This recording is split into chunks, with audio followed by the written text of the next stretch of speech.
It's good to be with you again. Last weekend we celebrated the wonderful mystery of Corpus Christi. And always on the Friday following that feast, we have the great feast of the Sacred Heart of Jesus. Indeed, the whole month of June is dedicated by the Church to the Sacred Heart. I always remember back in the 1950s and 60s, Bishop Fulton Sheen, the famous American TV personality, saying, there's something wrong with our May devotions to Mary if they don't lead to greater June devotions to the Sacred Heart of Jesus. I guess most people think of the Sacred Heart devotion beginning with St. Margaret Mary Alacoque, a nun of the Visitation Order in the cloister in Paray-le-Monial in France. She began to experience in 1674 visions of the Sacred Heart of Jesus, asking her to spread that devotion to others, to call people back to his mercy and love. But the great Pope Pius XII in the 1950s wrote a great encyclical on devotion to the Sacred Heart, and tracing even to its biblical foundations. We know that the Jewish people always looked upon the heart as the center of a person's whole life. I guess we still think of that today when we speak of people speaking heart to each other. The heart becomes this whole symbol of a person's devotion and inner life. And yes, Jesus spoke of his heart open to sinners. And we know on the cross, as he was hanging there crucified, the soldiers, when they wanted to make sure that he was indeed dead, put the spear into his side, into his heart, opening it. And the Church has always seen that as the beautiful symbol of God opening the heart of his Son to all of us sinners, as blood and water flowed forth from the open heart of Christ. Always we see in our depictions of the Sacred Heart and statues, Jesus with his arms open to us, inviting us to come to him, to find in him forgiveness, mercy, the beginning of a new life, to experience our God's tremendous, awesome mercy, no limits to his willingness to forgive. There have been many other religions in the history of the human race that have shown God's awesome, impersonal, distant, remote.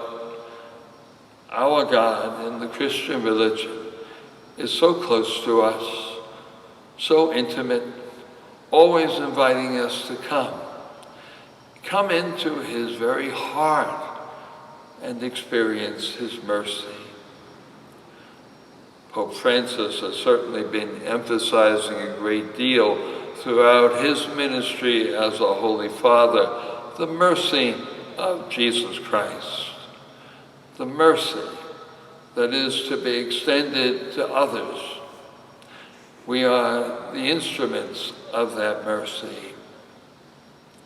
I often think of the words of Scripture that we have often associated with our devotion to the Sacred Heart of Jesus, as he invites us to come to me, all you who labor and are burdened, and I will give you rest.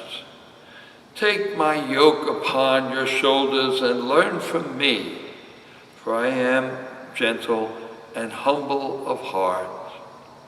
You will find rest for your souls. Yes, my yoke is easy and my burden is light. In the centuries after the famous Council of Trent, while the liturgy was celebrated in Latin, many Catholics often sought to deepen their love for the Lord in prayer by resorting to various devotions. The one devotion that always kept the ordinary Catholic people in touch with the center of our whole faith, the central mystery of the death, resurrection of Jesus, was the devotion to the Sacred Heart of Jesus. I think it's unfortunate that there seems to be a lessening of awareness of this devotion in our church today.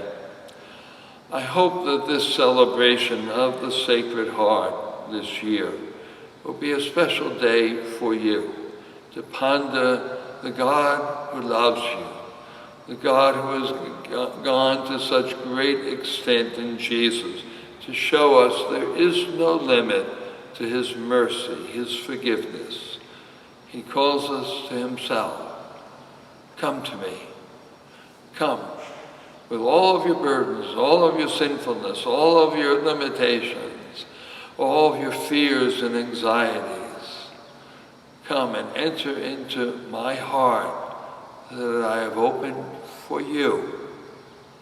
Come and experience, even here on earth, the beginnings of the eternal life and joy and peace that I call you to in the heavens.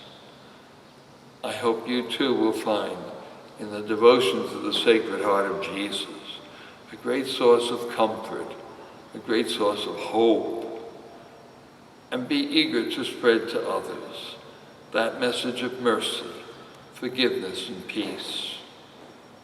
It is so easy for human beings to be angry and violent with one another, so easy for us to seek revenge, to get even.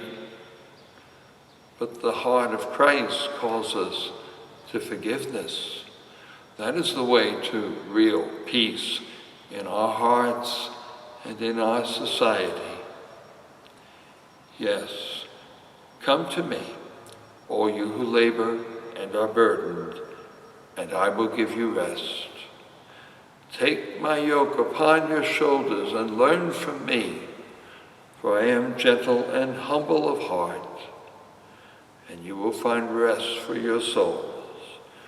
My yoke is easy, and my burden is light. God bless you and love you and fill you with his mercy.